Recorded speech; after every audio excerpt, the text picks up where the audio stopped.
कोई मंगल बाजार, साप्ताहिक बाजार लगा रहा है, और वो उनके काम छोटे छोटे 15-15, 20-20 हज़ार रुपए में है।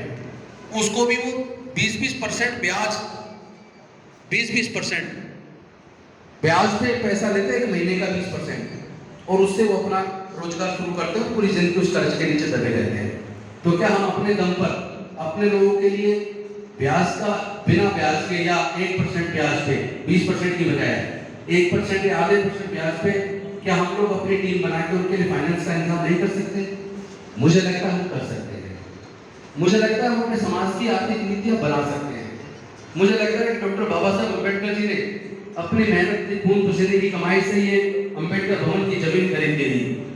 पर क्या हमें ये नहीं सोचना चाहिए कि बाबा साहब ये देके गए, हमने कितनी बनाई, हमने कुछ एक्शन किया? 2-4 भवन हमें भी तो बना देने चाहिए थे। क्या इस पर भी चर्चा होनी चाहिए या नहीं होना चाहिए? चौथा मुद्दा है, डॉक्टर बाबा साहब अम्बेडकर जी ने हमें धम्म दिया। उनकी इच्छा थी भारत को बौद्धमय बनाने की। उन्होंने 14 अक्टूबर 1956 को दीक्षा ली, लेकिन 1 महीना 22 दिन बाद वो महापरिनिर्वाण को प्राप्त हो गए। उनका सपना था हमारा समाज, ये जो जातियों में बटा समाज है, जब तक जाति रहेगी तब तक हमारा शोषण जारी रहेगा। और जिस दिन हमारे लोगों ने जाति को छोड़ के बौद्ध बन गए, उसके बाद हमारा शोषण करने की किसी में हिम्मत नहीं होगी, क्योंकि हमारे साथ जापान भी खड़ा होगा, चाइना भी खड़ा होगा, वियतनाम भी खड़ा होगा, श्रीलंका भी खड़ा होगा, थाईलैंड भी खड़ा होगा, म्यांमार भी खड़ा होगा, पूरी दुनिया हमारे साथ खड़ी होगी। अभी रिसेंट की स्टडी बता रही है 2050 तक आधा यूरोप बौद्ध बन जाएगा। जिस तेज गति से लोग बौद्ध बन रहे हैं, अगर इसी तरह बनते रहे, ये यूएनओ की स्टडी बताती है कि 2050 तक आधा यूरोप बौद्ध बन जाएगा। यानी और 67% दुनिया के जो एक्टर है, फिल्म एक्टर, 67% बौद्ध है। यानी हमें गौरव होना चाहिए कि बाबा साहब ऐसा धम्म दे के गए जहाँ समता है, मैत्री है, भाईचारा है, न्याय है। तो वो बौद्ध में भारत कैसे बने? बाबा साहब लौट के नहीं आएंगे, हमें आपको बनाना पड़ेगा। और मुझे इस बात की खुशी है कि हमारे बीच समता सैनिक दल के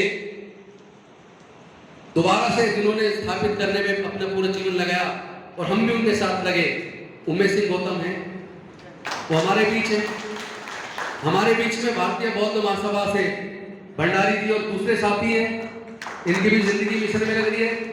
हमारे बीच में कंवर सिंह बौद्ध रिपब्लिकन पार्टी ऑफ इंडिया से लेके और अपने भवन की संस्था से लेके दौलत राम जी है, उधर प्रिंसिपल बलजोर सिंह जी बैठे हैं, हमारे विधायक जी भी रहे और प्रिंसिपल रहे और समाज के लिए और बौद्ध धर्म के लिए वर्षों से लगातार काम कर रहे हैं। उसी तरह विजय सिंह जी हैं, गौतम साहब हैं, मतलब सारे लोग हैं। तो वो इतनी बारिश लगातार रास्ते चलने के बाद इतने लोग आए, मैं इसको कम नहीं आंक रहा हूँ। अदरवाइज मुझे लगता है यहाँ पैर रखने को जगह नहीं मिलती, बारिश के बावजूद आ पाए, इसके लिए मैं आपको सैल्यूट करता हूँ। इसका मतलब आपके मन में बाबा साहब के प्रति दर्द है, इसका मतलब आपके मन में समाज के प्रति दर्द है।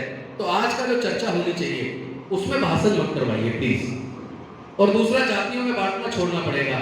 ये जाटो समाज, ये वाल्मीकि समाज, ये कोली समाज, ये कटी समाज, अब तो इन सारे समाजों को खत्म करके जाति तोड़ो समाज जोड़ो, जाति तोड़ो समाज जोड़ो, इस मुहिम को आगे बढ़ाते हुए बौद्धमय भारत का निर्माण करने का संकल्प हमने लिया है। और वहीं पे दीक्षा भूमि में लिया पिछली साल हमने संकल्प लिया 5 साल के अंदर 10 करोड़ लोगों को, 2025 में अशोक विजयदशमी के दिन 10 करोड़ लोगों को बौद्ध धर्म की दीक्षा दिलवाएंगे, उसकी तैयारी करनी है। और मुझे आपको बताते हुए खुशी हो रही है, एक बौद्ध धम्म रथ जिसकी चेसिस टाटा 711 खरीद के नई पूरी बॉडी, नया एकदम एक धम्म रथ तैयार हो रहा है, जो इस महीने के लास्ट तक बन के आपके हाथ में होगा। और वो पूरे देश के अंदर बौद्ध धम्म रथ जाएगा और बौद्धमय भारत के निर्माण में हमारी पूरी टीम लग के अपनी भूमिका निभाएगी। हम लोग अपने, देखो हम लोग उत्पादन का काम हम करते हैं, निर्माण का काम हम करते हैं, स्किल हमारे अंदर कूट कूट के भरा है, हम तो पहले ऐसी स्किल वाले हैं, काम सीखना नहीं पड़ता, पहले होते ही सीख जाते हैं। तो हमें अपने स्किल वाले लोगों को एम्पैनल करना है। जैसे कोई प्लम्बर का काम करता है, कोई सफेदी का काम करता है, कोई राजमिस्त्री का काम करता है, कोई एसी फ्रिज रेफ्रिजरेटर का काम करता है, कोई इलेक्ट्रिशियन का काम करता है, लेकिन उनके पास काम नहीं है, काबिलियत है, काम नहीं है। हमें ऐसे लोगों को एनलिस्ट करना है, एम्पैनल बनाना है, पूरा एक पैनल बनाकर मिशन जय भीम के माध्यम से एमजेबी एंटरप्राइजेज प्राइवेट लिमिटेड हमने रजिस्टर्ड करा दी है। इसीलिए कराइए ताकि हम प्रोफेशनल तरीके से अपने समाज को आत्मनिर्भर बनाने में अपनी भूमिका निभाएं। इसको हम करेंगे। लॉर्ड बुद्धा बैंक बनने की प्रक्रिया चल रही है, रजिस्ट्रेशन हो गया और उसका तैयारी रात दिन चल रही है। उसमें पूरे देश से लोग जुड़ते जा रहे हैं। अभी उसकी बॉम्बे में मीटिंग थी और जल्दी उसकी मीटिंग दिल्ली में होगी, अभी पानीपत में भी थी। उस दिशा में भी हम लोग काम कर रहे हैं कि हमारा अपना बैंक भी होना चाहिए। एक परिषद कोऑपरेटिव बैंक बनाया था, वो हमारे अपने लोगों ने बेचा है। क्योंकि वो विभाग मेरे पास है, मैं देख रहा हूँ, सारा बनियों को सारा पैसा दे दिया और वापस लिया नहीं, वापस नहीं लिया पैसा। और जिन लोगों ने दिया, जो डायरेक्टर वगैरह थे, उनके नाम ले लूंगा, जो कि उनमें से बहुत सारे सभी को आप जानते हो। मतलब अपने समाज के बैंक को बेच खाया। तो अपने बैंक तैयार करने हैं, अपनी अर्थव्यवस्था अपनी तैयार करनी है, जिसकी देश में संख्या लगभग 88% हो। मानव कम से कम 85 बोलते थे, लेकिन अब जो है आंकड़े बदल रहे हैं, क्योंकि उनकी जनसंख्या कम हुई है, हमारी बढ़ी है। अब हमारे समाज के लोग 88% हो गए। तो 88% लोगों पे 12% राज करेगा क्या? देश के सारे संसाधन भूमि का कब्जा रहेगा क्या?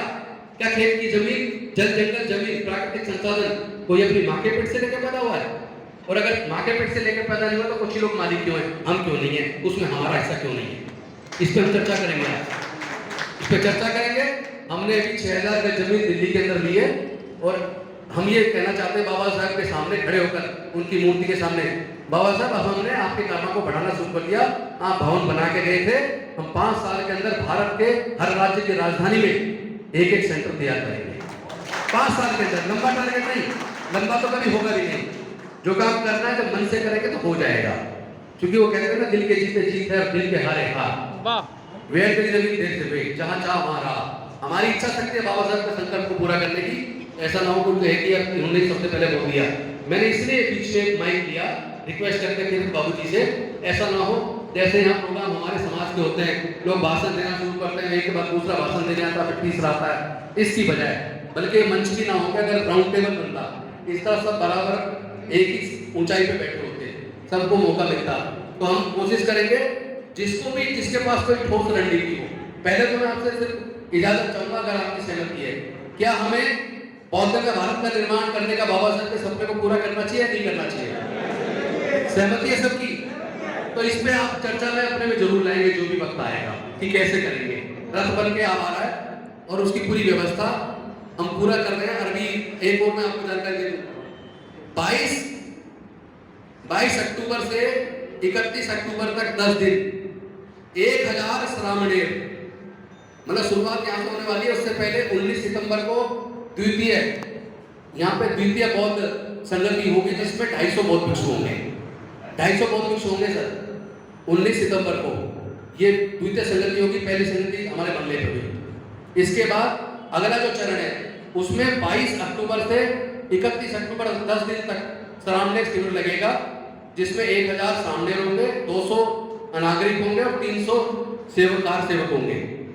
इस तरीके से धम्म जो रथ है पूरे दुनिया में चलेगा, पूरे भारत में। और यहाँ से धम्मों को आगे बढ़ाने की प्रक्रिया हम सब लोग मिलकर शुरू करेंगे।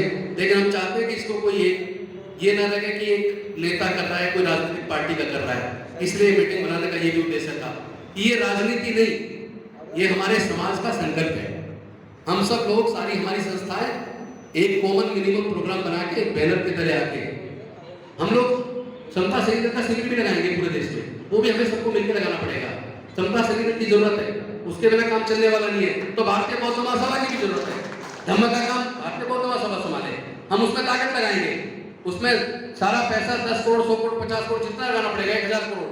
आपको लग रहा होगा, हंसी भी आएगी आपको, कितनी बड़ी बात बोल रहे हैं। मैं बड़ी बात नहीं बोल रहा, आपके सामने 5 साल के अंदर होगा, 5 साल के अंदर होगा आपके सामने।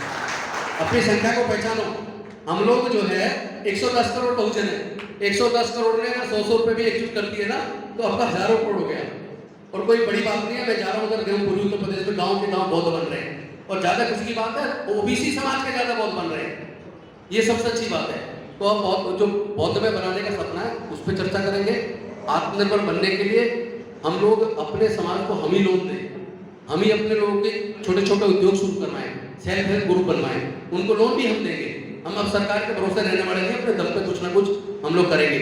और कुछ बातें गौतम साहब ने जैसे कही कि हम लोग घर का खाने का राशन खरीदते हैं, कम से कम 6-7 हज़ार को खरीदते होंगे।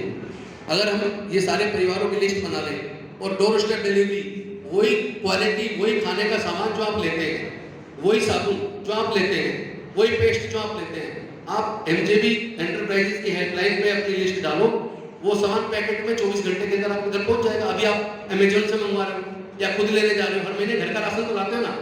अगर आपकी अपनी संस्था आपके घर पे पैकेट में वो सारा सामान उसी कंपनी का जो आप चाहते हो अगर आपको भेज दे और जितने आप खरीद के लाते हो उससे सस्ता मिल जाए, तो आप लोगे या नहीं लोगे? नहीं, मुझे आपकी आवाज में दम नहीं लग रहा। तो हम अपने पैसे को बाहर जाने से रोक पाएंगे। तो ये बहुत सारी चीजें जिस पे चर्चा करनी है। और फिर ये अंबेडकर भवन जो बाबा साहब ने सपने के साथ बनाया था, इसके बारे में भी हमें सोचना है कि यहाँ के इस झगड़े को जल्दी से कोर्ट से सबसे खत्म करवा के इसका कैसे उद्धार हो, इस पे भी हमें रणनीति बनानी पड़ेगी। क्यों दर्जी? क्योंकि देखो आप लोग की उम्र इतनी हो गई, कोई हर आदमी अजर में कोई नहीं है, सबको एक दिन जाना है ना। और कई लोग जा चुके हैं हमारे, और इस कोरोना में तो हमारे सांसद लोग बहुत, गौतम रामपाल सिंह गौतम साहब, डी.आर. गौतम साहब और अपने वो भारती जी, कितने सारे लोग हमारे बीच से चले गए। और हमें भी जाना है, अम्बाबू जाटो चले गए। मैं कह रहा हूँ हमें भी एक दिन जाना है, तो जाने से पहले ऐसा तो कर ले कम से कम हमारे बच्चे में पोसे ना, नहीं तो वो कहेंगे कि इनके सामने रिजर्वेशन छीना, इनके सामने सब कुछ बर्बाद हुआ और ये देखते रहे, उन्होंने कुछ नहीं किया। तो हम नहीं चाहते कि हमारे बच्चे हमें पोसे। इसलिए जो भी बात करनी है, ठोस करनी है, बहुत ज्यादा लोगों से ना बनवा के, जिनके पास ठोस कुछ है वो लोग अपनी बात रखें और इसकी भी रणनीति पर चर्चा करें। इस भवन को भी कैसे इसका उद्धार करें। इसी भवन में से हम लोग बहुत सारी चीजें इस जगह पर बना सकते हैं, लेकिन हम केवल इस जगह के भरोसे बना रहे हैं। ऐसी जगह हर राज्य में हम अपने इकट्ठा करके हम बनाएंगे, ताकि हम ये तो कह सकें बाबा साहब आपने एक बनाया, आपके बच्चों ने मिलकर 30 बना दिए, ये कह सकें। बहुत बहुत धन्यवाद।